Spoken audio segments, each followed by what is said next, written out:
তখনই বলেছিলাম নিউটনের তৃতীয় গতিসূত্র, প্রত্যেক ক্রিয়ার সমান এবং বিপরীত ধর্মী প্রতিক্রিয়া আছে।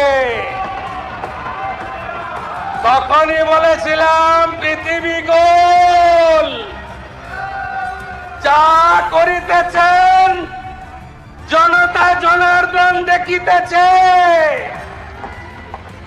তারাই শিক্ষা দেবে।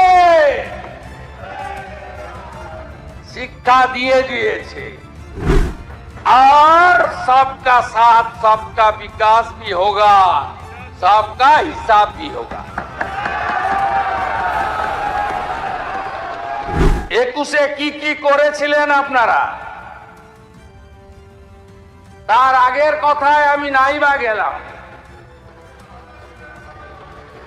21-এ এই রাজনীতি ছিল না আখরুজ্জামান সাহেব। হার জিত আছে, আপনিও কংগ্রেসে ছিলেন, আপনি অনেক পরে এসেছেন এবং সেটাও এসেছিলেন তখন শাসকের স্বাদ নেওয়ার জন্য।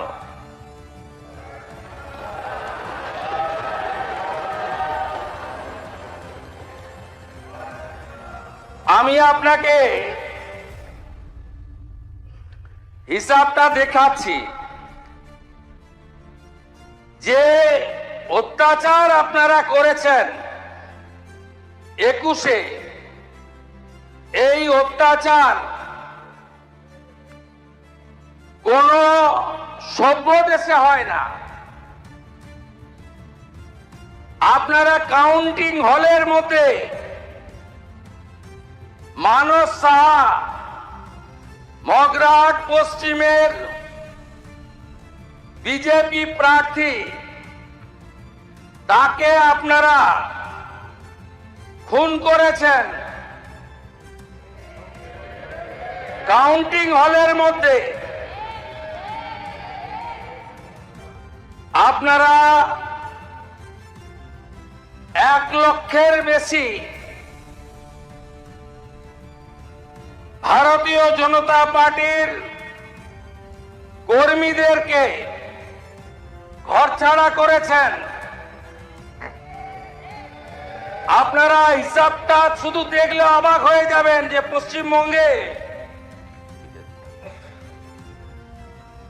পশ্চিমবঙ্গে কি ধরনের অত্যাচার আপনারা করেছেন। এবারে মোট 21-এ এফআইআর হয়েছিল প্রায় 2000-এর কাছাকাছি থানাতে। আমি পরের এফআইআর গুলো বাদ দিলাম। 1100 এন্ট্রি করেছেন, বাকি এফআইআর এন্ট্রি করেননি।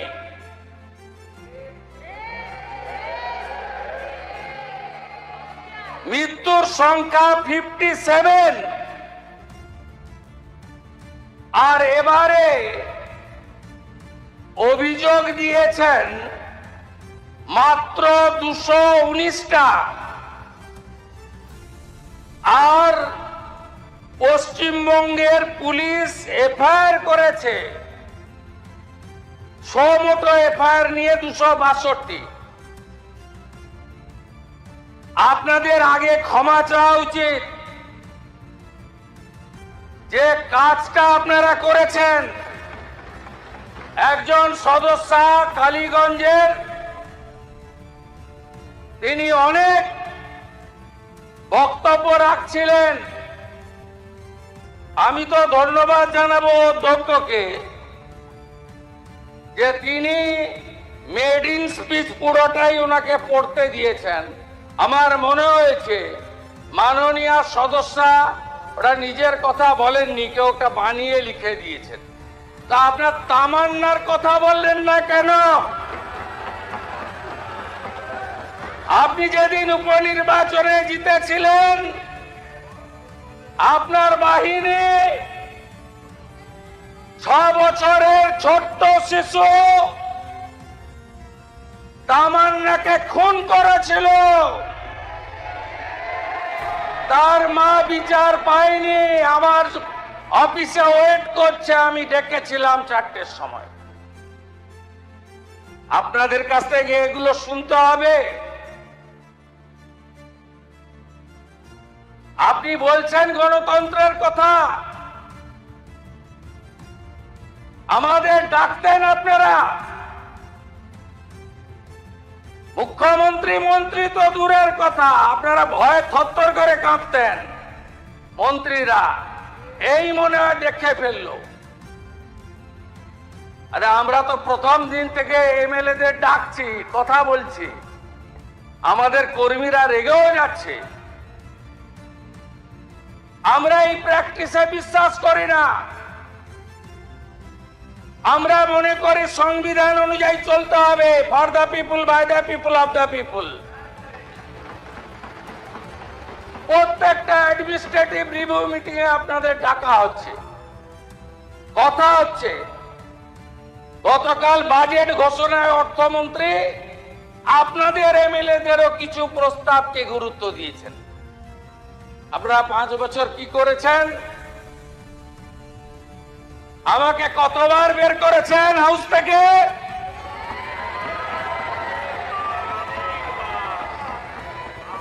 5 বার বের করেছেন। 11.5 মাস বাইরে রেখেছেন। আমি ওখান থেকে দাঁড়ালেই এই বোনেরা সব সামনে এগিয়ে যেতেন, বোনেদের ঢাল তৈরি করা হতো।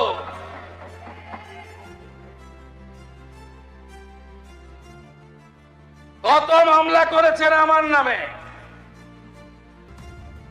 বিরোধী দলনেতা এলপি ঋতব্রত ব্যানার্জি, আপনার নামে কটা মামলা হয়েছে? টোটাল মামলা হয়েছে আমার নামে 102। হাইকোর্ট সুপ্রিম কোর্ট কোয়াশ করার পরে ভবানীপুর নন্দীগ্রামের নির্বাচনী হলফনামায় আমার মামলার সংখ্যা দিতে হয়েছে 35। আপনাদের কাছ থেকে জ্ঞান শুনবো? আমরা এখনো বলিনি মুখে নিকো প্লাস লাগাতে। আপনার নেত্রী বলতো।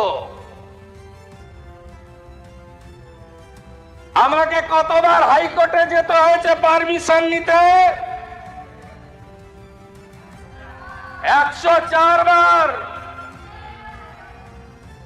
আন্দোলন করার জন্য নয়। বাঁকুড়ার কোতলপুর আলু চাষি আত্মহত্যা করেছে, আমি গেছি। ওই দলছুট প্রাক্তন এমএলএ হরকালী প্রতিহার আপনাদের লোক হেরেছে, তার কাছ থেকে জেনে নেবেন। ওখানে আটকেছেন আমাকে। আমাদের দোল পূর্ণিমার আগের দিন হোলিকা দহন হয়। ভবানীপুর বিধানসভায় আমাকে করতে দেননি। রামনবমীর মিছিল করতে দেননি। হনুমান জয়ন্তীর মিছিলে হাঁটতে দেননি। মোথাবাড়িতে ঢুকতে দেননি, হাইকোর্ট করে গেছে। ধুলিয়ানে 10টা হিন্দু গ্রাম লুট করলেন। হরগোবিন্দ দাস, চন্দন দাসকে খুন করলেন। আমাকে ঢুকতে দেননি। 12 দিন পরে হাইকোর্ট করে গেছে। মহেশতলায় তুলসী মঞ্চ তুলে ফেলে দিলেন। রবীন্দ্রনগরে হাইকোর্ট করে গেছে। রাজ্যপালের তৎকালীন রাজভবন, আজকের লোক ভবন, 24-এর নির্বাচনের পরে ঢুকতে দেননি, কলকাতা পুলিশকে দিয়ে তাড়িয়েছেন, হাইকোর্ট করে লোকভবনে ঢুকতে হয়েছে। তখনই বলেছিলাম নিউটনের তৃতীয় গতিসূত্র, প্রত্যেক ক্রিয়ার সমান এবং বিপরীত ধর্মী প্রতিক্রিয়া আছে। তখনই বলেছিলাম পৃথিবী গোল, যা করিতেছেন জনতা জনার্দন দেখিতেছে, তারাই শিক্ষা দেবে। শিক্ষা দিয়ে দিয়েছে। এই সরকার দেশের সংবিধান, প্রধানমন্ত্রী নরেন্দ্র মোদীজির দেখানো পথ, তাতেই চলবে। বিকাশও হবে, বিরাসত হবে। और सबका साथ सबका विकास भी होगा, सबका हिसाब भी होगा।